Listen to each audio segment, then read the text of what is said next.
ए मोहिन हाँ बाबू इवा शिवरात्रि आवी की 100 महिना पाली लेते आणि आपण काही जत्रे जाऊ तुला मालूम आहे मालन देवी वा मालन देवी हो आणि काय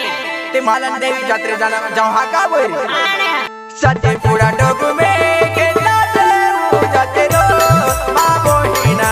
सते पुरा डोगू में केला देऊ जाते रो मा मोहिना सते पोड़ा डबो में केला देऊ जाते रो मा बाबूना सते पोड़ा डबो में केला देऊ जाते रो मा बाबूना सते पुरा डोगू में केला देऊ जाते रो मा मोहिना सते पुरा डोगू में केला देऊ जाते रो मा मोहिना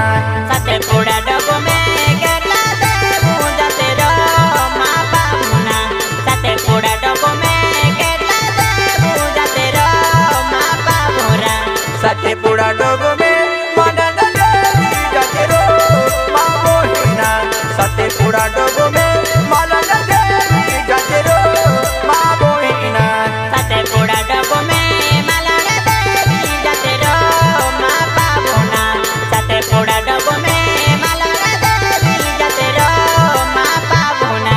सते पुरा डोगू में मानन देवी जाते रो मा मोहिना सते पुरा डोगू में मानन देवी जाते रो मा मोहिना सते पोड़ा डबो में मालन देवी जाते रो मा बाबूना सते पोड़ा डबो में मालन देवी जाते रो मा बाबूना आगाड़ी चाले जातात के तराले आवे मा मोहिना आगाड़ी चाले जातात के तराले आवे मा मोहिना आगाड़ी झाले ताज केटला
जाते रो